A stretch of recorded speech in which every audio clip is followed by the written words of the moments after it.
الصبح بدا من طلعته.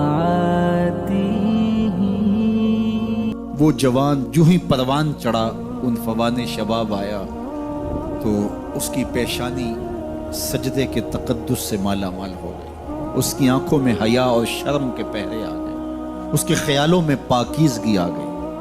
اس کی زندگی کے شب و روز نیکی کے ماحول میں بسر ہونے لگے. اس کی راتیں ذکر الہی میں، تلاوت کلام مجید میں اور دن یاد الہی میں روزے سے گزرنے لگے.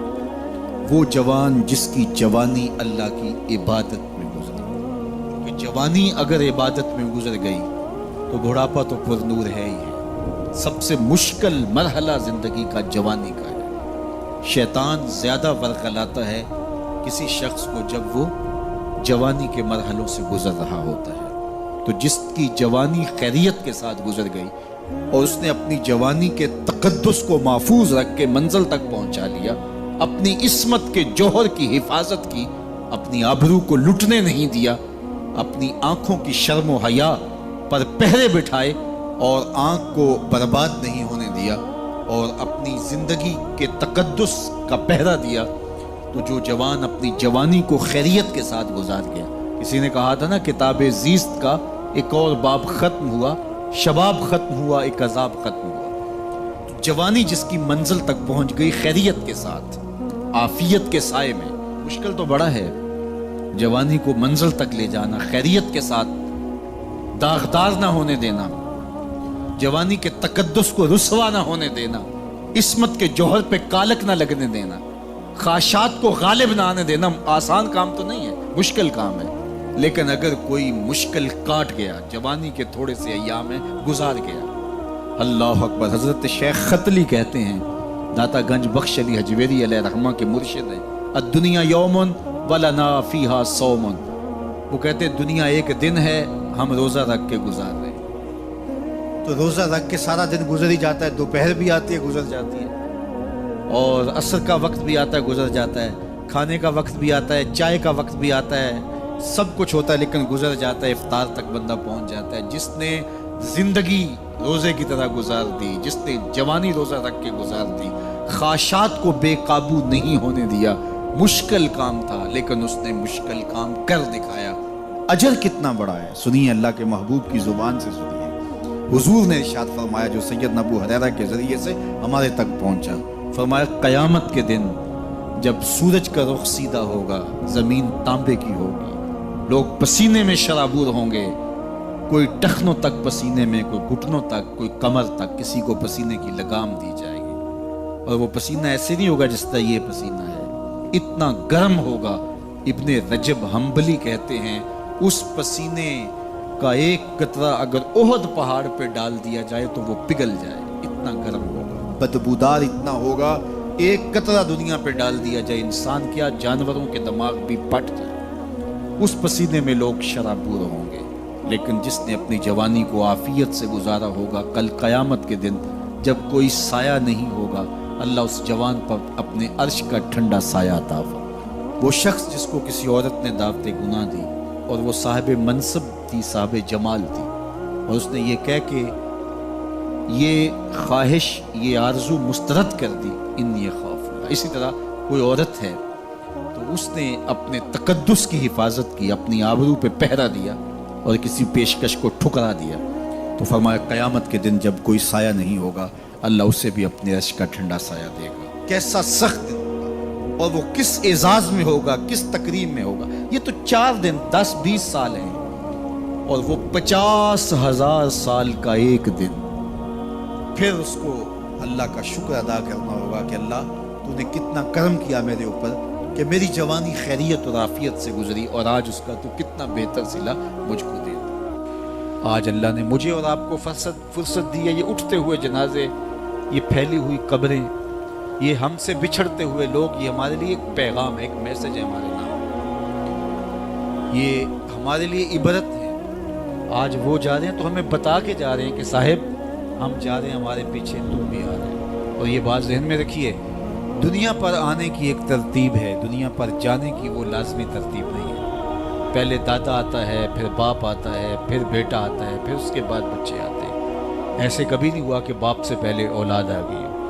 دنیا پر آنے کی یہ ترتیب ہے اور یہ طے شدہ منظم ترتیب ہے، لیکن دنیا سے جانے کی یہ ترتیب نہیں ہے کہ پہلے باپ جائے پھر ہی اولاد جائے گی۔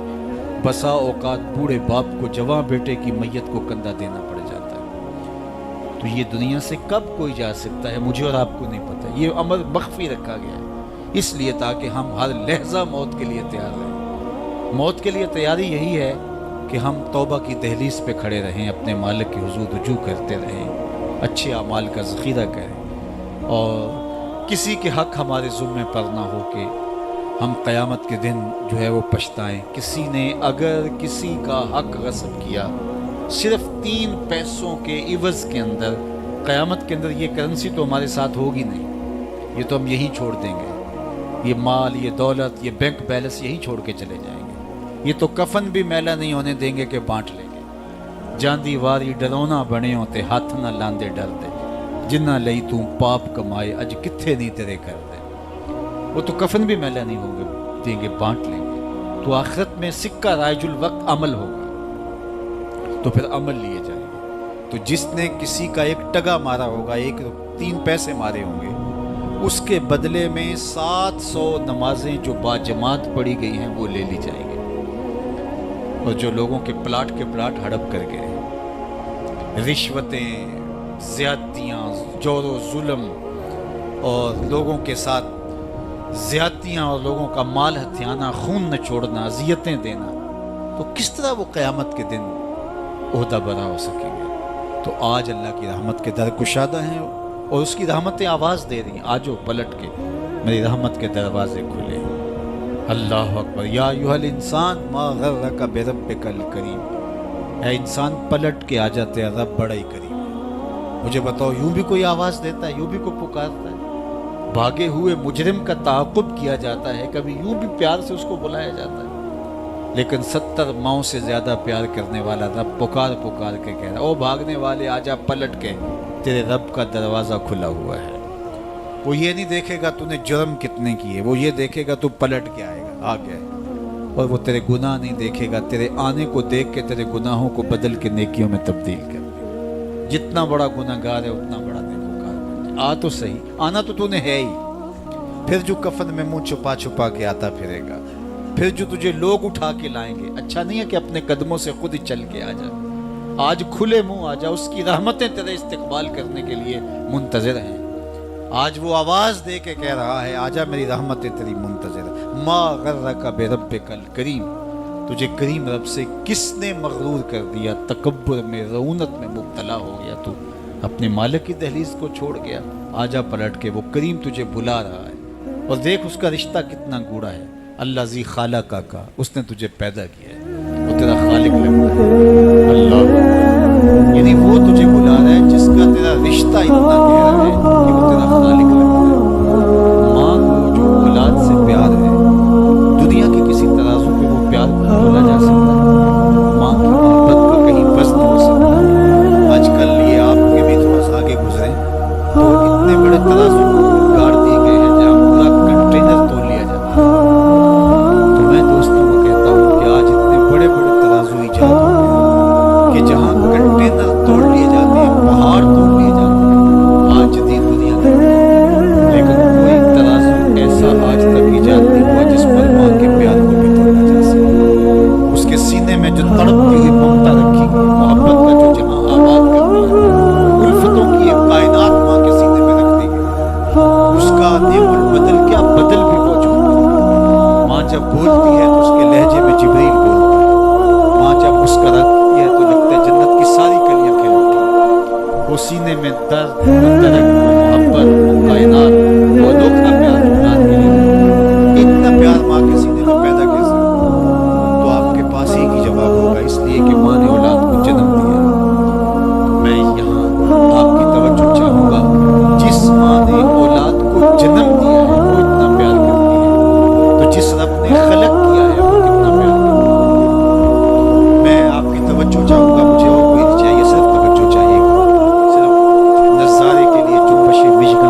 اس لیے ہے کہ اس نے جنم دیا اور رب نے تو خلق کیا دستے قدرت سے. تو ماں کی دہلیز چھوڑ کے بچہ بھاگ جائے تو ماں کہتی پتر آ جا واپس پلٹ کے. اور جب بیٹا پلٹ کے آتا ہے تو ماں سب بھول جاتی ہے کہ اس نے کیا کیا تھا. جو 70 ماؤں سے زیادہ پیار کرتا ہے اس کی بھی آوازیں آ رہی ہیں لا تقنطوا من رحمت اللہ. آ جا پلٹ کے میری رحمت سے نا امید نہ ہونا. میں یہ نہیں دیکھوں گا تو مجرم کتنا بڑا, میں یہ دیکھوں گا تو میری دہلیز سے پلٹ کے آ گیا ہے. اس کی رحمتیں بندے کو پکار رہی ہیں. تو یہ اٹھتے ہوئے جنازے, یہ پھیلی ہوئی قبریں اور یہ ہم سے بچھڑتے ہوئے ہمارے احباب, دوست, بھائی, عزیز, یہ ہمیں بتاتے ہیں کہ میاں اس زندگی سے, زندگی کا متعین سفر کاٹ کر کے بالآخر اللہ کے حضور پلٹ کے آنے والے ہو. اخروی زندگی کے لیے اچھے اعمال کا ذخیرہ جمع کرو اور اپنی آخرت کی تیاری کرو. چونکہ موت جب آ جاتی ہے تو ایک لمحے کا بھی تقدم و تاخر نہیں ہوتا. موت ایک کٹل طے شدہ امر واقعی اور حقیقت واقعہ ہے. بہر صورت اس نے آ کے رہنا ہے, بلکہ اللہ تعالیٰ جل شانہ نے اس کو اچانک رکھ کر کے ہمیں ہر وقت مستعد اور فعال رہنے کی ترغیب دی کہ تاکہ ہم ہر لحظہ ہر ساتھ اپنے آپ کو آمادہ رکھیں. کسی وقت بھی بلاوا آ سکتا ہے اور ہم موت کی اس گاڑی میں سوار ہو سکتے ہیں. اللہ اکبر. تو آئیے میں اور آپ اللہ کی بارگاہ میں دعا بھی کرتے ہیں اور اپنی زندگی کو بہتر بنانے کی منصوبہ بندی بھی کرتے ہیں. جب لوگ ہم سے جدا ہوتے ہیں تو ہمیں عبرت ہوتی ہے کہ ہم بھی جا رہے ہیں. حضرت یعقوب علیہ السلام نے حضرت اسرائیل سے عہد لے رکھا تھا کہ میری روح قبض کرنے کے لیے اچانک نہیں آنا, پہلے کوئی قاصد بھیج دینا تاکہ میں موت کی تیاری کر لوں. انبیاء تو تیاری ہوتے ہیں, کچھ چیزیں تعلیم امت کے لیے ہوتی. تو کہا کہ جی میرا وعدہ رہا. تو ایک عرصے کے بعد حضرت اسرائیل حاضر خدمت ہوئے اور کہا کہ حضور میں قبض روح کے لیے آیا ہوں. فرمایا تم نے تو وعدہ کیا تھا اچانک نہیں آؤں گا, تم اچانک آ گئے, کوئی قاصد نہیں بھیجا. تو کہا حضرت میں نے تو قاصد بھیجے تھے. فرمایا میرے پاس تو ایک بھی نہیں آیا. عرض کی حضور آپ کے سامنے کتنے لوگوں کی موت واقع ہوئی, یہ میرا قاصد نہیں تھا تو اور کیا تھا. آپ کی داڑھی میں سفید بال آ گئے, یہ میرا قاصد نہیں تھا تو اور کیا تھا. جب کمر میں خم آنے لگے, جب اعضاء مدمحل ہونے لگے, جب چلتے ہوئے ٹھوکنے لگے, جب زبان میں لکنت آنے لگے, جب یادداشت کھونے لگے, جب بالوں میں چاندی اترنے لگے, جب انسان کے اعضاء جواب دینے لگے, تو سمجھو یہ پیغام موت آ گیا ہے. اللہ اکبر. حضرت عمر رضی اللہ تعالیٰ عنہ دربار میں بیٹھے تھے تو ایک صاحب آیا اور اس نے کہا کہ یا عمر لا تنسا موتک, عمر اپنی موت کو نہیں بھولنا. اور یوں کانپنے لگے حضرت عمر جیسے بیت کی شاخ کانپتی ہے, اور اسے کہا کہ روز آ کے مجھے تذکیر کر جایا کر. وہ روز آتا ہے, بڑے دربار میں کھڑا ہو کے کہتا ہے عمر اپنی موت کو نہیں بھولنا. ایک دن آیا, آپ نے اس کو کہا میاں آج کے بعد نہیں آنا. کوئی اور شخص آنے لگا, فرمایا نہیں. تذکیر موت کی ضرورت نہیں رہی, فرمایا نہیں. مجھ سے کوئی گستاخی ہوگی, فرمایا نہیں. تو پھر مجھے چھٹی کیوں دی جا رہی ہے. تو حضرت عمر روئے اور یوں داڑھی پہ ہاتھ رکھا اور ایک بال الگ کر کے کہا یہ دیکھ میری داڑھی میں سفید بال آ گیا, اب یہ مجھے چین سے نہیں بیٹھنے دے گا. ہماری تو پوری داڑھی بھی سفید ہو جائے نا. میاں صاحب نے کہا ہڈیاں کھڑکن, ہڈیاں کمبن گوڈے کھڑکن تے اڑ گیا لک تیرا, اجے بھی بدیوں باز نہ آئیوں جیو مرن دلیرا, فما اسبرہم علی النار. اللہ قرآن میں فرماتا ہے کتنا حوصلہ ہے لوگوں کا آگ پر, کتنی ڈٹائی کے ساتھ کہہ دیتے ہیں یہ جہاں مٹھا ملا کس نے ڈٹھا. قبرستانوں میں جا کے دیکھو کس نے دیکھا ہے آخر والا جہاں. حضرت سیدنا غوث اعظم الشیخ عبد القادر الجیلانی علیہ رحمہ و رضوان فرماتے جاؤ قبرستانوں میں جا کر دیکھو کیسے کیسے حسینوں کی مٹی خراب ہو رہی ہے. جو بدن پہ چٹکی مٹی نہیں پڑنے دیتے تھے آج ان کے کفن بھی تار تار ہو گئے. خیر کنے فلاں و غنیمت شمار عمر زاں بیشتر کے بانگ برائت کے فلاں نماز. تو نے بھی چلے جانا ہے, یہاں بیٹھ نہیں رہنا. یہ اٹھتے ہوئے جنازے تجھے عبرت دیتے ہیں, یہ پھیلی ہوئی قبریں تمہیں بتاتی ہیں کہ میاں تم بھی اسی مٹی کا رزق بننے والے ہو, تم ہی یہی چادر اوڑھ کے سونے والے ہو. تم دو لباس کے دو کپڑوں کے اندر, دو سفید چادروں کے اندر ملبوس. کہاں گئی وہ پوشاکیں, کہاں گئے وہ برانڈ, کہاں گئے وہ تمہارے قیمتی بیڈ, اور کہاں گئے اے سی لگے ماحول سے آراستہ کمرے. امیر ہے یا غریب ہے وہ 2 گز زمین، اور وہی مٹی کا اوڑھنا، مٹی کا بچھونا، وہی 2 گز کفن، وہی کل کائنات، اور وہاں جو کیے ہوئے عمل ہیں وہی سکہ رائج الوقت ہوگا۔ تو قبل اس سے کہ وہ وقت آ جائے اور پھر ہاتھ ملے، فلاں چیخ چیخ کے کہتا تھا مجھے اس کی بات سن لینی چاہیے تھی، فلاں پکار پکار کے کہتا تھا اس کی آواز پہ کان دھرنا چاہیے تھا، فلاں اٹھتا ہوا جنازہ مجھے عبرت دے دیتا، فلاں بندے نے مجھے یہ کہا تھا اس کی بات پہ کاش میں عمل کر لیا ہوتا۔ لیکن اس دن پچھتاوے سے کیا ہوگا؟ آج کا پچھتاوا کل کی بہتری کا ضامن ہو سکتا ہے، آج کا پچھتاوا زندگی بدل ہو سکتا ہے، آج کا پچھتاوا توبہ کا سبب و ذریعہ ہو سکتا ہے، آج کا پچھتاوا دل کے میل اتار سکتا ہے، اور کل کا پچھتاوا سوائے حسرت بڑھانے کے، سوائے دکھ بڑھانے کے، سوائے تکلیف میں اضافے کے اور کچھ نہیں ہوگا۔ اس لیے میں اور آپ اپنی زندگی کی منصوبہ بندی کریں۔ مجھے پتہ ہے میں کہاں کھڑا ہوں، اور آپ کو بھی پتہ ہے کہ ہم کہاں کھڑے ہیں۔ آپ مجھے اچھا سمجھتے ہیں، یہ آپ کی مہربانی، لیکن مجھے تو پتہ ہے کہ اچھا ہوں یا نہیں۔ میں آپ کو اچھا سمجھتا ہوں، لیکن آپ کو تو پتہ ہے کہ آپ کہاں کھڑے ہیں۔ اس لیے اپنے ضمیر میں جھانک کر کے دیکھیے، اپنے من میں اتر کر کے دیکھیے، اپنا محاسبہ کیجئے، اپنے اعمال کا تجزیہ کیجئے، جو نیکیاں کی ہیں اور جو برائیاں کی ہیں ان کا اندازہ کیجئے۔ جو برائیاں کی ہیں وہ تو کنفرم برائیاں ہیں، اور جو نیکیاں کی ہیں ذرا دیکھیے وہ نیکیاں ہیں یا ریا کے لیے کی ہیں، دکھلاوے کے لیے کی ہیں۔ نیکیاں کسی کو دکھلانے کے لیے کی ہیں، کس مقصد کے لیے نیکیاں کی ہیں؟ تھوڑی سی ریا بھی شرک بتائی گئی ہے۔ ساری محنت کہیں ضائع تو نہیں چلی گئی، ہمارے پاس ہے کیا؟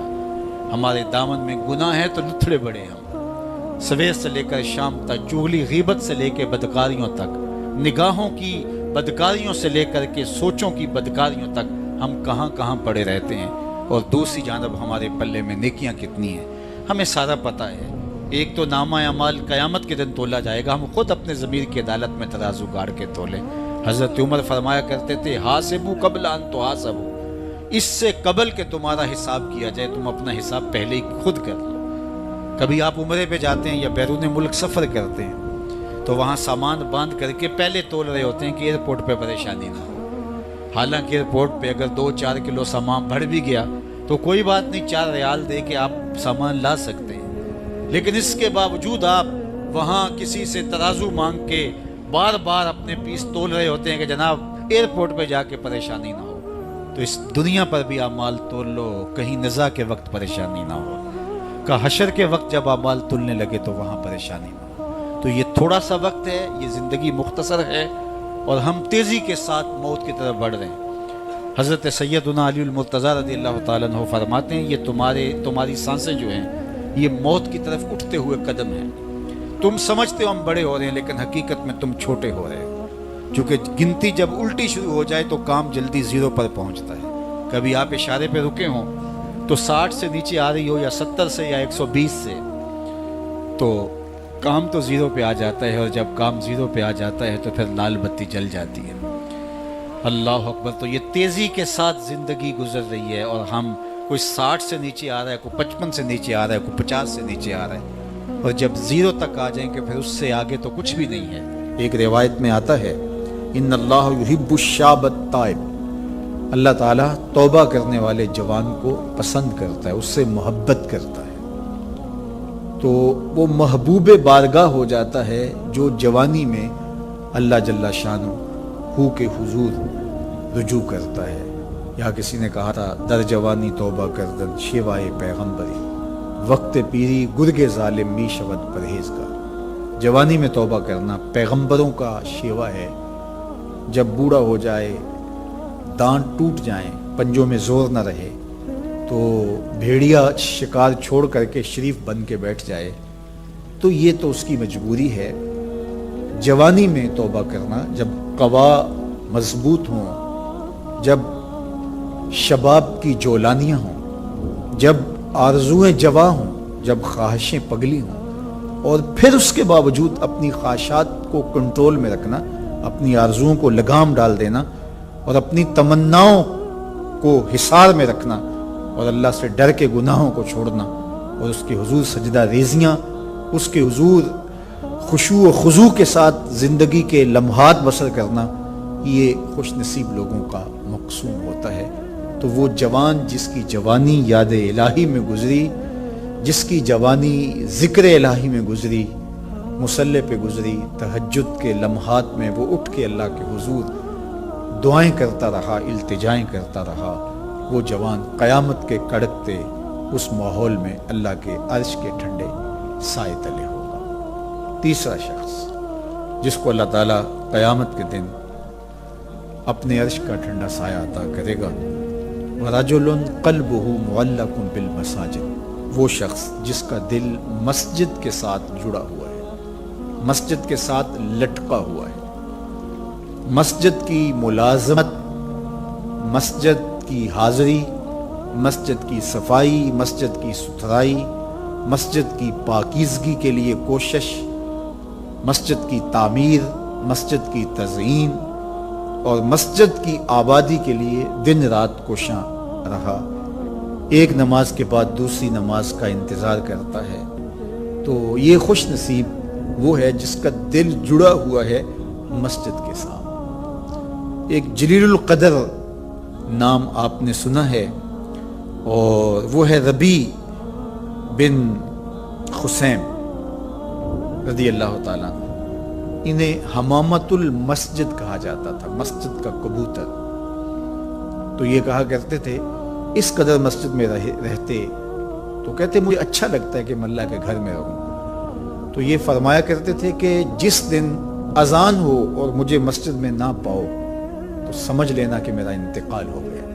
یہ ہو نہیں سکتا کہ ندائے نماز ہو، اذان پکاری جائے اور مجھے آپ مسجد میں نہ دیکھو۔ تو مسجد کی حاضری یہ ان کا شعار حیات تھا، اس لیے ان کو حمامت المسجد، مسجد کا کبوتر کہا گیا۔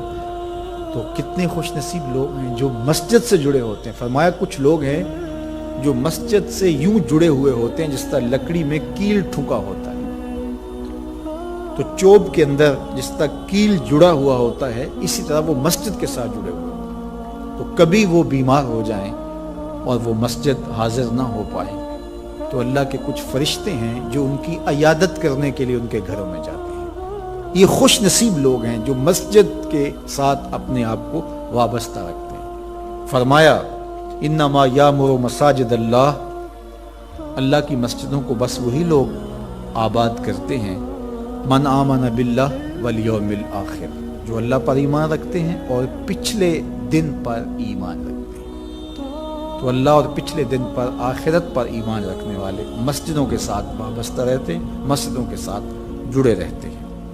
اور آقا کریم علیہ السلام نے مسجد کی تعمیر کی فضیلت بیان کرتے ہوئے ارشاد فرمایا من بنا مسجدن یبتغی بہی وجہ اللہ، جس نے اللہ کی رضا کے لیے مسجد تعمیر کی، نام و نمود کے لیے نہیں، کسی اور غرض کے لیے نہیں، اللہ کی رضا جوئی کے لیے مسجد کی تعمیر کی، بن اللہ لہ مثلہ فی الجنہ، اللہ اس کے لیے جنت میں گھر بنائے گا۔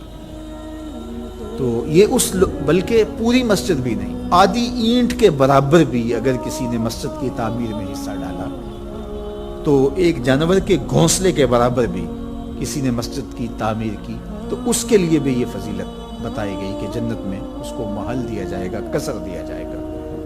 تو یہ اللہ کے پاکیزہ گھر ہیں، مساجد بیت اللہ کی بیٹیاں ہیں، کعبۃ اللہ کی بیٹیاں ہیں، یہ اللہ کے پاکیزہ گھر ہیں، خیر الاماکن، بہترین جگہیں اس کائنات میں اللہ کے گھر مسجدیں، اور بدترین جگہیں بازار بتائی گئے اور حکم دیا گیا ہے کہ بازار میں دیر سے جاؤ جلدی واپس آ جاؤ، اور مسجد میں جلدی آؤ دیر سے واپس جاؤ۔ تمہارے جو لمحے اللہ کے گھر میں گزریں گے وہ عبادت میں گزریں گے، وہ ذکر و فکر میں گزریں گے۔ تمہارے اٹھنے والے وہ قدم جو مسجد کی طرف اٹھتے ہیں وہ قیامت کے دن ظلمت سے نجات کے ضامن ہوں گے، وہ چراغ بن کے تمہاری زندگی، آخرت کی زندگی کے اندر چراغاں کر دیں گے۔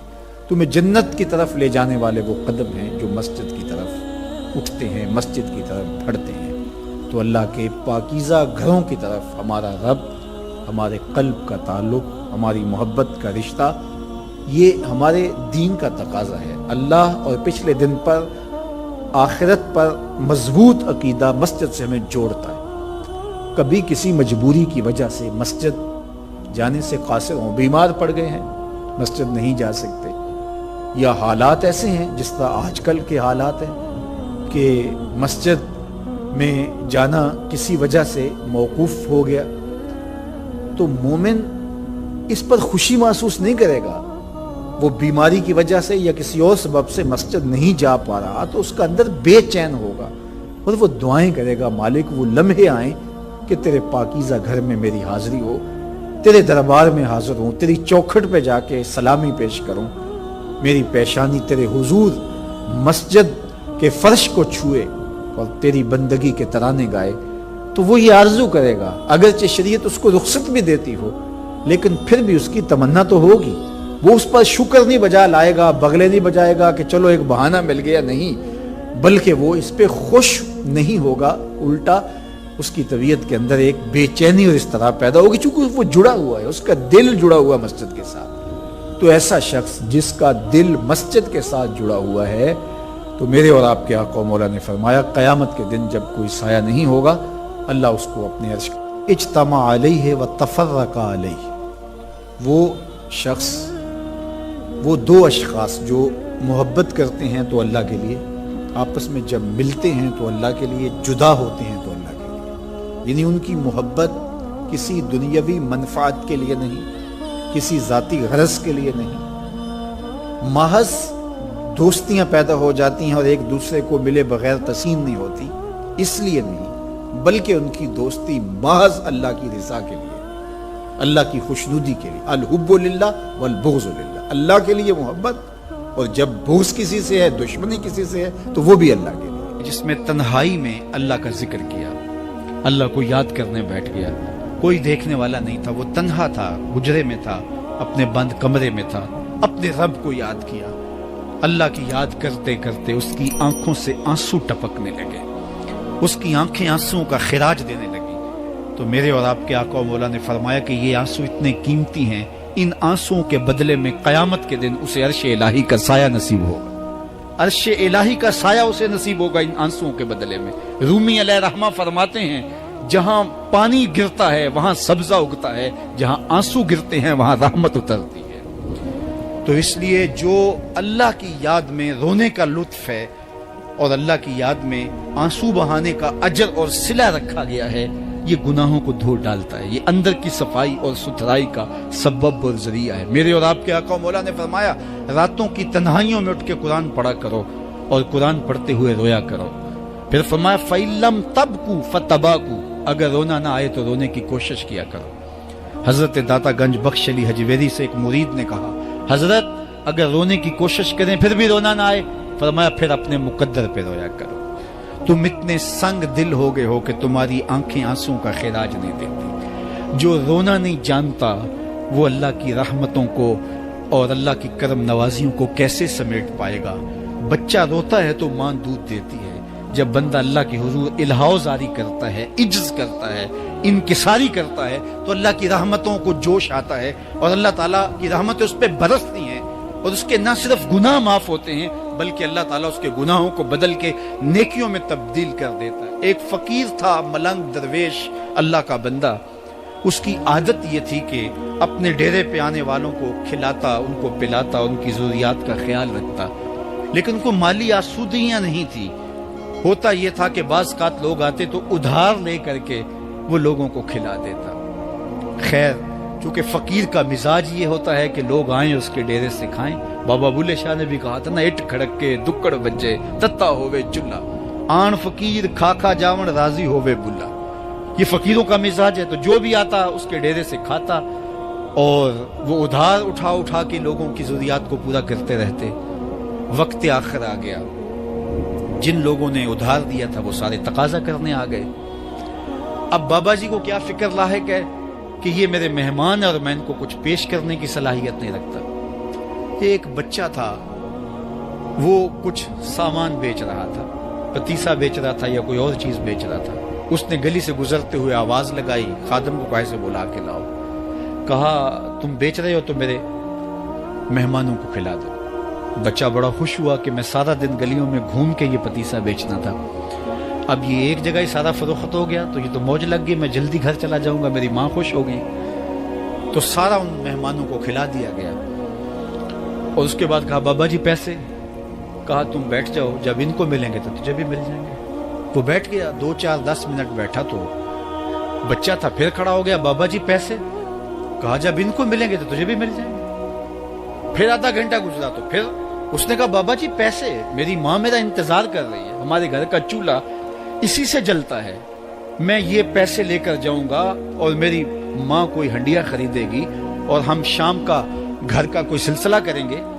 کہا بیٹا جب ان کو ملے گا تو تجھے بھی مل جائے گا۔ بچے نے رونا شروع کر دیا، یتیم بچہ تھا، اس کا سارا آسرا یہی تھا، اس نے رونا شروع کر دیا۔ جب بچہ رویا اللہ کی رحمت کو جوش آیا، کوئی مرید نذرانہ لے کے ان بزرگوں کے پاس آ گیا اور اشرفیوں کی بھری ہوئی تھیلی پیش کی۔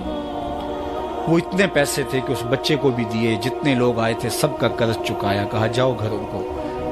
تو سب نے کہا بابا جی ہم صبح سے بیٹھے ہوئے تھے تو یہ نذرانہ دینے والا صبح سے نہیں آیا تو اب کیسے آ گیا؟ کہا صبح سے تمہارے اندر کوئی رونے والا نہیں تھا، ایک رونے والا آیا تو باقیوں کا بھی کام بن گیا۔ بعض اوقات کسی ایک شخص کی وجہ سے باقیوں کی خطائیں بھی معاف ہوتی ہیں۔ آج ہم اجتماعی طور پہ تا حد نظر اندر باہر اوپر نیچے اتنے لوگوں کے ہجوم میں اللہ کی بارگاہ سے یہ توقع رکھتے ہیں کہ مالک کتنے ہجوم میں کوئی ایک تو ہوگا جو تیرا لاڈلا ہوگا، کوئی ایک تو ہوگا جو تیرا بہت قریبی ہوگا، کوئی ایک تو ہوگا جس پہ تیری رحمتیں برسیں گی۔ تو مالک اس کے صدقے سے ہماری خطائیں بھی معاف کر دے، ہمارے گناہ بھی معاف کر دے۔ کوئی ایک رونے والی آنکھ مل گئی تو باقیوں کا بھی کام بن جائے گا۔ اٹھ فریدا ستیا تے میلہ ویکھن جا، وت کوئی بخشیا مل جاوے تے توں ہی بخشیا جا۔ میرے مالک ہم سب کی خطائیں معاف کر دے، ہم سب سے درگزر فرما اور ہم سب کے باطن کو ستھرائیاں دے دے، ہمارے اندر کو پاکیزگیاں دے دے۔ بہت وقت میں نے اور آپ نے صاحب گزار لیا، تیزی کے ساتھ زندگی بیت رہی ہے۔ میں اگر اپنے آپ کو دیکھوں تو میری زندگی کتنی بہاریں کاٹ چکی ہے۔ اگر آپ اپنے آپ کو دیکھیں، کوئی 60 سال، کوئی 20 سال، کوئی 25 سال، زندگی تیزی کے ساتھ گزر رہی ہے۔ بندہ جب سوچتا ہے کہ میں 40 سال کا ہو گیا ہوں تو آگے میری زندگی کے اگر 30 سال بھی ہیں تو 30 سال تو کافی ہیں، لیکن وہ پیچھے اگر پلٹ کے دیکھے تو 40 سال یوں گزر گئے جس طرح چٹکی بجائی جاتی ہے۔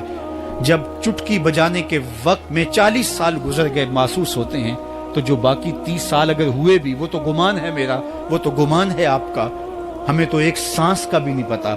پوچھا گیا زندگی اور موت کے بارے میں کیا خیال ہے؟ کہا فجر پڑی ہے، پتہ نہیں ظہر پڑھ سکیں گے یا کہ نہیں۔ کہا اتنی لمبی امیدیں لگائے بیٹھے ہو، کہا ظہر پڑی ہے، پتہ نہیں عصر پڑھنے کا موقع نصیب ہوتا ہے کہ نہیں۔ کہا یہ بھی طول عمل ہے۔ ایک بولا عصر پڑی ہے، پتہ نہیں مغرب پڑھ سکیں گے یا کہ نہیں۔ کسی نے کہا ایک رکعت پڑی ہے، پتہ نہیں دوسری رکعت بھی پڑھنا نصیب ہوتی ہے یا نہیں۔ کہا یہ سب تمہارے منہوں کی باتیں ہیں، میں تو کہتا ہوں ایک طرف سلام پھیرا ہے، پتہ نہیں دوسری طرف سلام بھی پھیر سکیں گے یا کہ نہیں۔ کیا موت اتنی قریب نہیں ہے؟ ہم نے اپنی آنکھوں کے سامنے لوگوں کو جدا ہوتے یوں نہیں دیکھا ہے؟ ہم کہتے ہیں اس کی خبر سنا رہے ہو موت کی، یہ تو میں نے ابھی سبزی والی دکان پہ دیکھا تھا۔ لیکن جب موت آتی ہے تو ایک لمحے کا تقدم اور تاخر نہیں ہوتا۔ تو صاحب آئیے اپنی زندگی کو اللہ اور اس کے رسول کی راہوں پہ ڈالے۔ آج وقت ہے، آج موقع ہے، آج توبہ کا دروازہ کھلا ہے، کل سب کچھ نہیں ہوگا۔ آج اس کی رحمتیں آواز دے رہی ہیں، آج وقت ہے، وقت پر کافی ہے ایک قطرہ بھی آب خوش ہنگام کا، جل گیا جب کھیت برسا می تو پھر کس کام کا۔ اب آئیے سنیے، اس کائنات کے اندر ہمیں وہ خواتین ملیں گی جو پردے کے پیچھے تھی، لیکن پردے کے سامنے ماں نہیں آئی، عبد القادر جیلانی آئے۔ ماں پردے کے پیچھے تھی، پردے کے سامنے فرید الدین گنج شکر آئے۔ ماں پردے کے پیچھے تھی، مہر و ماں نے بھی آنچل نہیں دیکھا، لیکن پردے کے سامنے کربلا میں حسین ابن علی آئے۔ تو یہ پردے کے سامنے آئے، وہ پردے کے پیچھے تھی۔ تو جب مائیں پردے کے پیچھے ہوں تو پھر بیٹے جو ہیں وہ پردے کے سامنے آ کے وہ نقش ثبت کرتے ہیں کہ جو لوگوں کے زندگی کے نقوش کو جو ہے وہ اجال دیتے ہیں اور تقدیر بدل دیتے ہیں۔ تو اس لیے ماؤں کی ذمہ داریاں گھر سنبھالنا ہے۔